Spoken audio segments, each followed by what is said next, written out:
இதை கொஞ்சம் கேளுங்க. எனக்கு பைக் ஆகணும்னு ரொம்ப ஆசை. நான் 3rd இயர் படிக்கும்போது எனக்கு ஒரு பைக் ஆகணும்னு ஆசைப்பட்டு ஒரு ஹோண்டா ஷைன் 27,000 ரூபாய்க்கு வாங்கினேன், அதுவும் இஎம்ஐ போட்டு.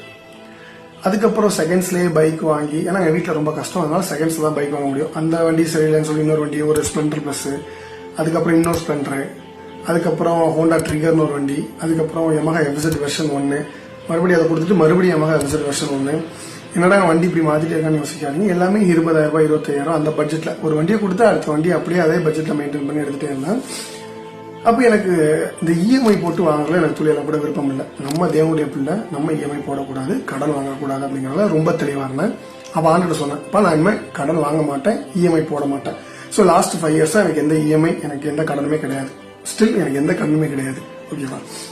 அப்போ எனக்கு ஒரு பைக், நான் போன வருஷம் ஜனவரி சம்திங் இருக்கும், அப்போ ஒரு FZ வெர்ஷன் 1 பழைய வண்டி நான் ஓடிட்டு இருந்தேன். அது எதுவுமே ப்ராப்பராக வேலை செய்யாது. என்னண்டவர் இது ப்ராப்பராக வேலையே செய்ய மாட்டேன். ஏன்னா ஓல்டு பைக்குங்கும் போது இண்டிகேட்டர் வேலை செய்யாது, செல்ஃப் வேலை செய்யாது, பேட்டரி போயிடும். ஸோ இந்த மாதிரி நிறைய பிரச்சனைகள் இருக்கு. அப்போ நான் ஆண்டவர்கிட்ட ஒன்று கேட்டேன், அப்பா எனக்கு எல்லாமே ஒர்க் ஆகிற மாதிரி ஒரு பைக் கொடுங்க அப்படின்னு ஆண்டவர்கிட்ட கேட்டேன். அப்போ என் தம்பி என்ன பண்ணியிருந்தா 2022 யமஹா MT பைக், எல்லாருக்கும் தெரியும் யமஹா MT, இப்போ நல்ல ஒரு ட்ரெண்டிங்கான ஒரு பைக்கு. அதை வாங்கி அவரே ஃபுல்லாக பேமெண்ட்லாம் பண்ணி முடிச்சிட்டாரு. போன வருஷம் என்ன பண்ணிட்டா, எனக்கு அந்த பைக் வேணா நீ வச்சுக்கோன்னு சொல்லிட்டு எனக்கு கொடுத்தாரு. என் கூட பண்ண என்னோட தம்பி ஜெரால்டுன்னு சொல்லிட்டு எனக்கு கொடுத்துட்டான்.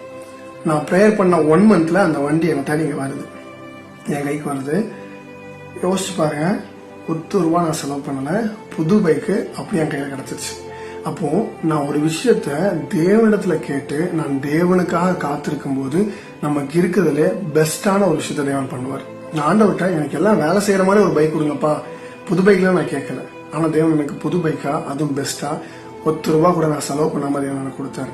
அப்போ தேவனுடைய டைம்னு ஒண்ணு இருக்கு, தேவனிடத்துல நீங்கள் கேட்கிற விதம்னு ஒண்ணு இருக்கு. நீங்கள் உண்மையாய் விசுவாசத்தோட ஆண்டவர்கிட்ட ஒண்ணு கேட்பீங்க அப்படின்னா அவர் அதை செய்யற வரைக்கும் நீங்க வெயிட் பண்ணுங்க. எனக்கு இன்னைக்கே நடக்கணும், எனக்கு இப்படிதான் வேணும் நீங்க கேட்டீங்க அப்படின்னா கொடுப்பாரு. ஆனா அது அவருக்கு பிரியமான விஷயமா இருக்குமா இல்ல பெஸ்டான ஒரு விஷயமா இருக்குமா நமக்கு தெரியாது. ஆனா நீங்க தேவனுடைய சமூகத்துல அவருக்காக காத்திருந்தீங்கன்னா பெஸ்டான ஒரு விஷயத்த கொடுப்பாரு. அது அவரோட டைமிங்ல கொடுப்பாரு. எனக்கு எல்லாமே அப்படிதான் நடந்திருக்கு. இது என்னோட ஒரு சின்ன சாட்சி. இதே மாதிரி நிறைய சாட்சி இருக்கு, நான் ஷேர் பண்றேன். பிரயோஜனமா இருக்குமே, ஆனால் நீங்க ஃபாலோ பண்ணிக்கோங்க. கத்துமே ஆசிரியர்.